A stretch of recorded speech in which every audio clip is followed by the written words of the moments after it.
Selles videos näitan, kuidas koostada koridormudelit. Hetkel on joonises olemas üks pinnamudel, mis on üks tavaline tasapind.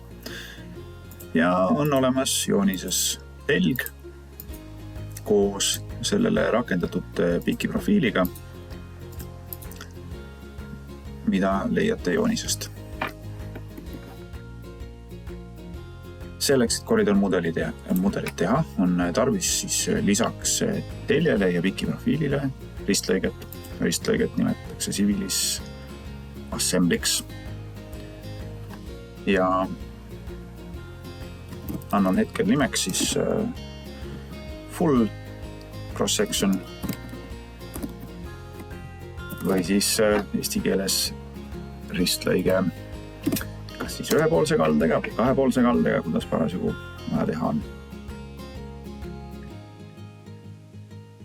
Assembly iseenesest kuvatakse teljena, mille külge tuleb pookida SAP-assemblid ja need leiab siit toolpaletilt, mille saab avada Ctrl+3-ga.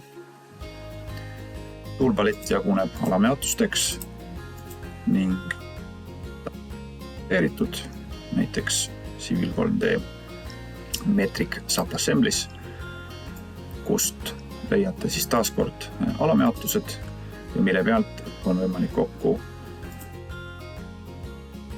siis assembly nii-öelda alamosa. Igale SAP-assemblile tasub läheneda siis parema vajutusega ja vaadata help menü, mida konkreetne ristlõige võimaldab teha. Hetkel koostan kõige lihtsama ristlõike ja kasutan selleks basic alameatusest Basic Lane assemblit, SAP-assemblit. Siit me saame anda siis laiuse, ühe kihi paksuse ja võikkalde. Ja me näeme, et see läheb siis hetkel vasakule poole sellest teljest. Tõssi korrata ning igat seda parameetrit, mis alguses võib-olla jääb muutmata, on võimalik hiljem siis properties aknast vajadusel korrigeerida.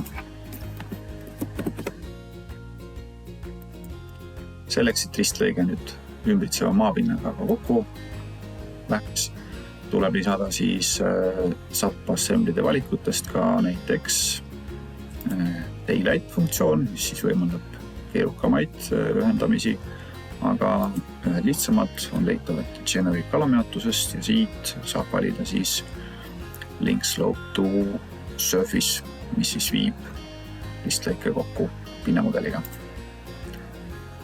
Sealt eelnevale saab siin anda parameetrid, kuidas parasjagu soovitakse see funktsioon käituks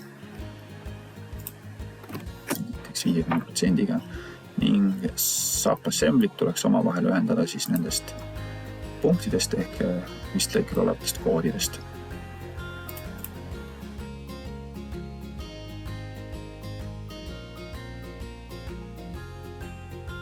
Kui ristlõige tehtud, võime asuda koridormudeli koostamise juurde.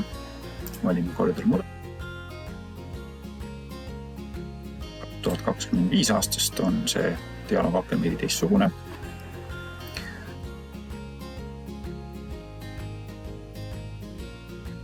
Nimetuse ning põhimõtteliselt ühe nupuvajutusega saame siis valida jooniselt vajalikud objektid. Tähele, mida siis käsureal öeldakse.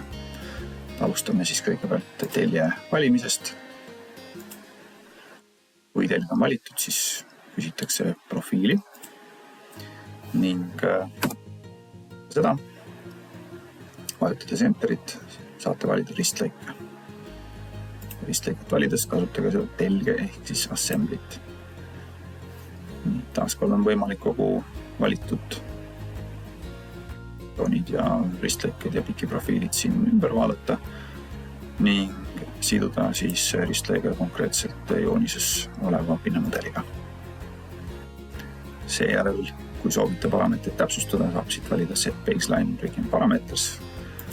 Kui te seda kohe teha ei soovi, näite okei.